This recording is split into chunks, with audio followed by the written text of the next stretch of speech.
नमस्ते दोस्तों, आप सब कैसे हैं। आप सबका स्वागत है खुशहाल ज़िंदगी की ओर एक कदम में। तो आज का टॉपिक है, खुश रहना है तो ये श्रेष्ठ कर्म करें। अगर ये श्रेष्ठ कर्म अपने जीवन में अगर हम अमल लाएंगे तो हम सब ज़रूर खुश रहेंगे। पहला है स्नेह युक्त कर्म। स्नेह संपन्न व्यवहार।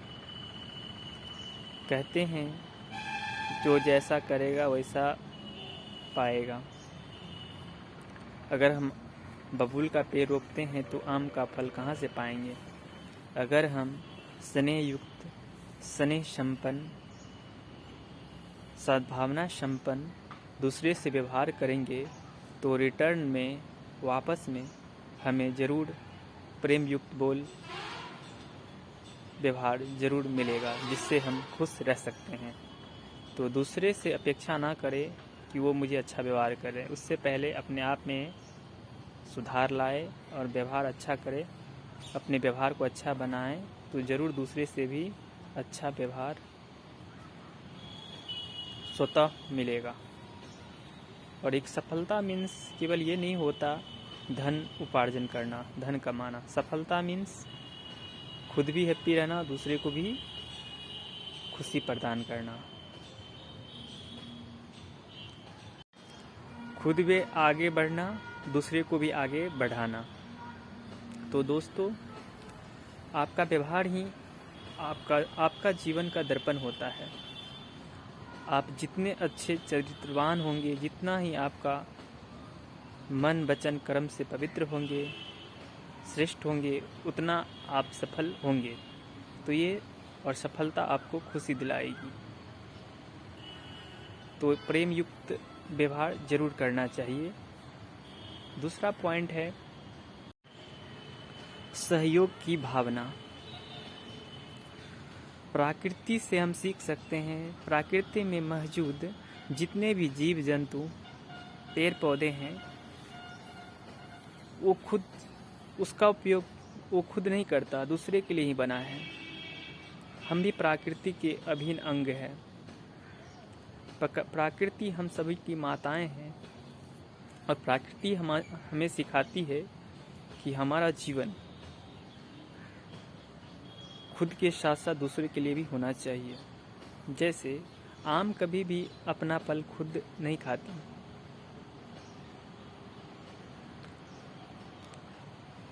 गाय स्वयं अपना दूध नहीं पीते, फूल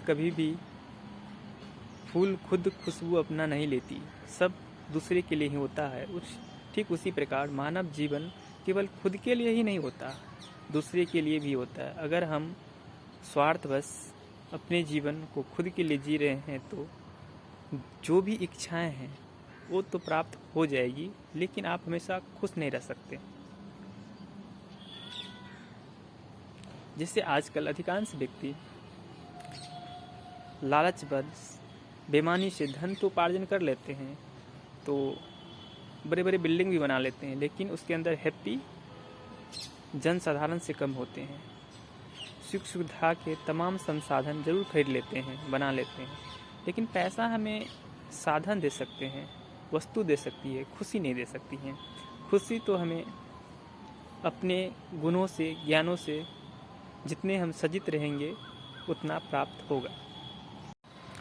आप जितने भी महान महापुरुषों को पढ़ेंगे, सभी का जीवन खुद के लिए नहीं, समाज के लिए था। जो जितना भी अपने जीवन का समय जो मिला है दूसरे के लिए प्रदान करेंगे, उतने वो महान बनेंगे। क्योंकि महान आत्माओं दूसरे के लिए ही जीते हैं। और खुशी का ये भी राज है, अब अपने के साथ साथ दूसरे के लिए भी जिए। अपना कुछ समय, इनकम, श्रेष्ठ कर्म दान करे, दूसरे को सहयोग करे, जिससे उसकी जीवन उन्नति हो। आप करके देखें, जरूर खुश रहेंगे। ये भी खुशी का दूसरा मूल मंत्र है, सहयोग देना। और दूसरे को सहयोग देना ही खुद का सहयोग लेना होता है। मानव का केवल धर्म, खुद और परिवार की जिम्मेदारी नहीं होती है, कुछ हमारी सामाजिक जिम्मेदारियां भी होती है जो अधिकांश व्यक्ति आज भूल गए हैं। खुद और खुद परिवार के लिए जी रहे हैं।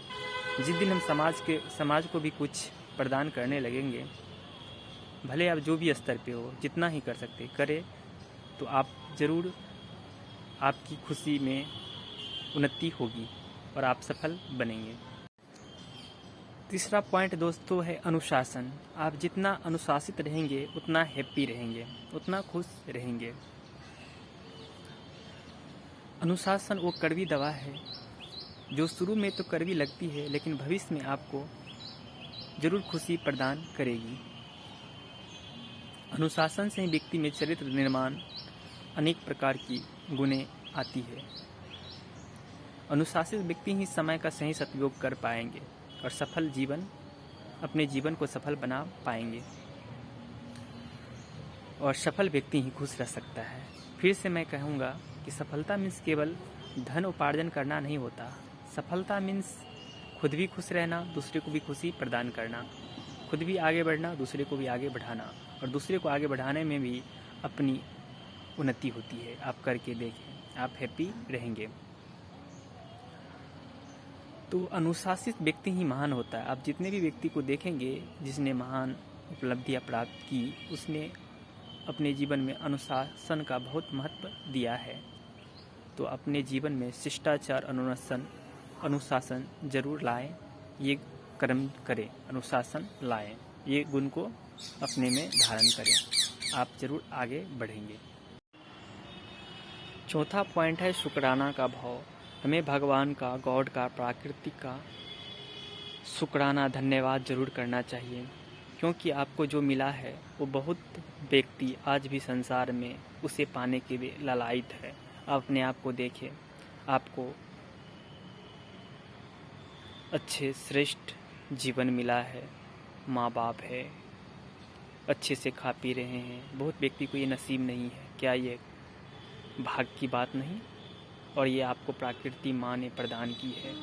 तो मुझे उस गॉड को, भगवान को और प्रकृति को धन्यवाद जरूर करना चाहिए।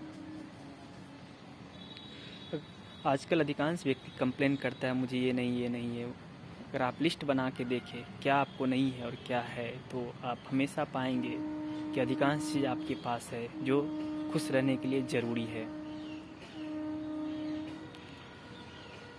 लेकिन हमारा ध्यान केवल उधर रहता है जो प्राप्त नहीं हुआ है। तो आज जब तक हम जो प्राप्त नहीं है उस पर अगर ध्यान एकाग्र रहेगा तो हमारी खुशी कम हो जाएगी। हमें फोकस उस पर भी रखना है जो मुझे प्राप्त हुआ है। और क्या ये खुश रहने के लिए काफ़ी नहीं है कि अभी तक हम जिंदे हैं? सोचिएगा, क्योंकि हमारे साथ जो बहुत सारे व्यक्ति थे वो चले बसे हैं और आप अभी तक जिंदे हैं, आज भी जिंदे हैं। और यही सोच के रखिए कि मैं अभी भी जिंदा हूँ, खुश रहिए। और लास्ट पॉइंट है श्रेष्ठ कर्म। श्रेष्ठ कर्म का लास्ट पॉइंट है अपने कर्मों से प्यार, अपने कामों से प्यार। जब तक हम अपने कामों से प्यार नहीं करेंगे तब तक हम खुश नहीं रह सकते हैं, क्योंकि हमारा अधिकांश समय, हम सभी का अधिकांश समय कार्यों में वर्क करते हुए व्यतीत होता है। अगर हम अपने काम से प्रेम नहीं करेंगे या जो भी काम करते हैं उसमें प्रेम नहीं होगा तो आप अपने मन से बोझिल रहेंगे, परेशान रहेंगे। और एक परेशान व्यक्ति कभी खुश रह सकते हैं दोस्तों? तो अपने कामों से प्रेम करें, तरीका ढूंढे कि किस तरह से करें कि हम काम में खुशी प्रदान करें। और आप जब अपने कर्मों से प्रेम करेंगे तभी आपको सफलता मिलेगी, खुशी मिलेगी। और जो भी साधन हैं वो भी प्राप्त होंगे। तो खुशी का लास्ट आधार था, लास्ट नहीं, खुशी का बहुत सारे पॉइंट है, लेकिन 5वां पॉइंट था अपने कर्मों से प्यार। तो अपने कर्मों से प्रेम करें। तो लास्ट में यही कहना चाहूँगा कि जीवन का अवशेष तो होना ही है। जो जीवन बचा है उसे विशेष बनाए, जो जीवन बना है उसे विशेष बनाए। और खुश रहे, मुस्कुराते रहे, आगे बढ़ते रहिए। ओम शांति। आज के लिए वीडियो अच्छा लगा तो लाइक सब्सक्राइब ज़रूर करेंगे।